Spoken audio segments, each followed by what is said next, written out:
Alright, round 2 in the losers bracket against Mr. Rick C.D. Brasil. Don't know what sort of name that is, but that's fine. Turn 1 Tauren Acolyte. Well, I've got a... I think this is a good turn to level up Flame Investigator. Leveling up Swamp Ancient's not amazing, but leveling up Shatterbolt's pretty good. Especially if he's playing a Loyan, because I can expect he'll have armor in his deck somewhere. And I drew the Blizzard Shaman, so I can move my Aether-type Shaman, I guess. Probably not amazing, but Blizzard Shaman, Thranic Ambusher, my best 2 cards to play here. Second best would probably be Vigor Wisp and Thranic Ambusher. Usually Loyan decks are also Tempest decks. Usually, creatures or decks are usually just Tempest in this format. But Ortec actually has a lot of synergy with mobility, and actually that's pretty much all of the synergy, but it's a lot of synergy with the Arcworms and all of the mobility creatures in Aloyan. It's actually pretty strong. But, yep, okay, so there's the Tempest creature I was talking about. And Hermes is a really good card. Makes this turn not very good. So I'm going to move my Aether-type Shaman away from his Brawler. And then I guess, which kind of sucks, because the Brawler is 7/7 and I have to deal with that card. So what do I want to play in front of it? I could play a Thranic Ambusher in front of it, deal 5 damage to it. It's probably going to be my best play, honestly. Otherwise I'd be playing Vigor Wisp, which doesn't scale nearly as well as Thranic Ambusher.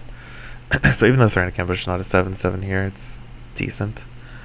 This gives me an opportunity to play Nargath Bruiser and pump my something on the board.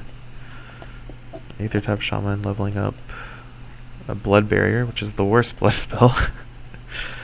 And then Ionic Warcharger. So I want to level up Flamejet here, I just don't know what else I want to play. Probably Nargath Bruiser.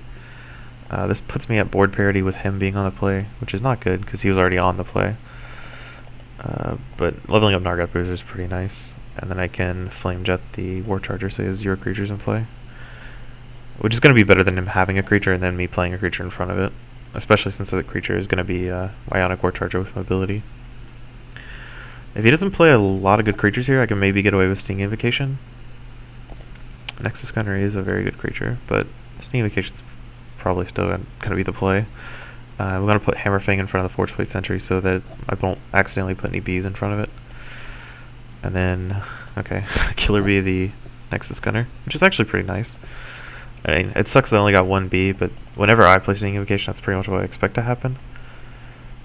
He can give my Forge Plate Sentry plus his Forge Plate Sentry. Ugh, that's really unlucky for me. Though this card sucks, so it's actually pretty good that he leveled it.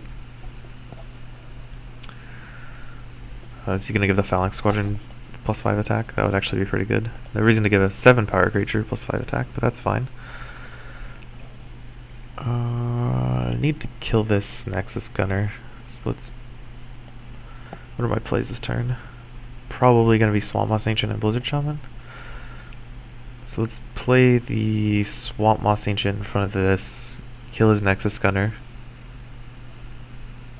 and play the Blizzard Shaman in front of the Phalanx Squadron, and then move my Swamp Moss Ancient, hopefully in front of the Aether-type Shaman. Right? Yeah, I think that's the best play. Okay, so Swamp Moss Ancient didn't get there, but maybe Stinging Invocation will. Stinging Invocation kills Aether-type Shaman and Forge Plate Sentry both in one hit.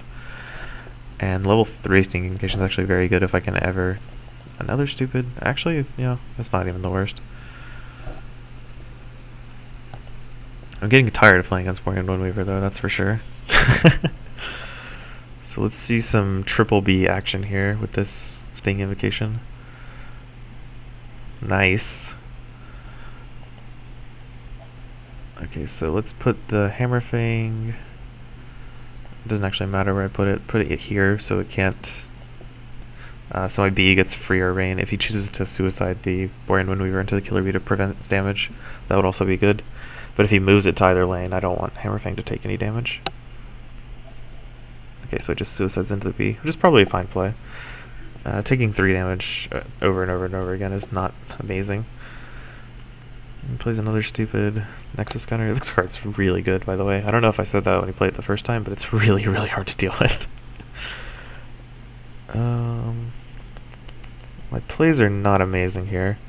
I think it's best to probably play the Aether Tap Shaman here. If he moves his War Charger into this lane to kill my Hammerfang, then the Aether Tap Shaman might have a chance to get mobility to kill Nexus Gunner next turn when I draw a spell. Because I'm pretty likely to draw a spell since I only drawn like Ursine Strength and Flame Jet this turn. I have 4 more in my deck. As for what I need to block the Nexus Gunner with, it's probably going to need to be Flameware Instigator. Just to, if I draw like a bad level 1 creature, I can still kill it. Such as Glowhive Siren. But actually probably play Werewood Ranger. Yep, as expected. So Werewood Ranger in front of the Gunner.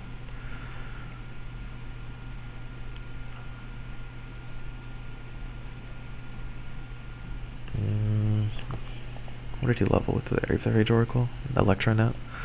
So I've got actually 2 options here. I could play Ranger and Ambusher to kill both of these creatures, which is not good because I probably want to level Dendrify this turn because I need to be able to kill this level 3 Nexus Gunner or the level 3 Ionic War Charger. None of the cards I have are particularly adept at doing that. So it's probably best to play Dendrify on the Nexus Gunner, move the Aether Tap Shaman in front of the Tree Folk, and then kill the Tree Folk, force him to block Aether Tap again. Actually, yeah, I think that's the best play. And then put a creature in front of Ionic War Charger.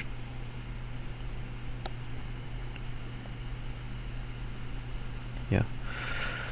I mean, it does leave him with a bunch of creatures in play, but what am I going to do about that? I can't really do much about it.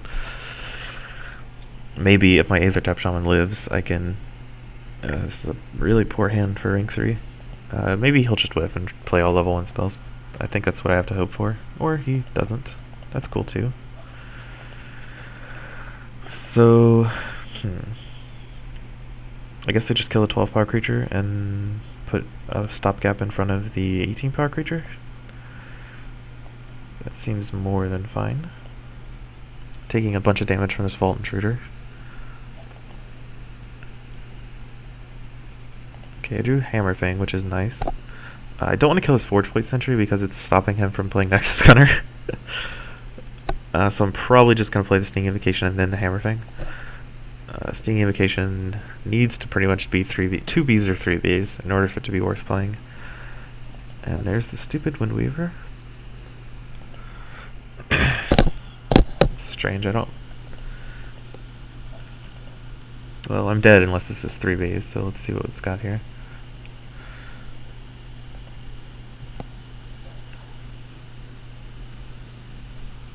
And I actually could dead anyway, because I can't stop the Vault Intruder and the Borean Windweaver from killing me. Right, because if I play Hammerfang in any lane, like if I play here to block the Windweaver, these 2 creatures die, he moves Windweaver, and then he moves Vault Intruder, and then kills me, so I'm dead. I mean, I can see if he does it, but there's no way he doesn't, right? Yeah. I even forgot the Forge Plate Sentry wouldn't die.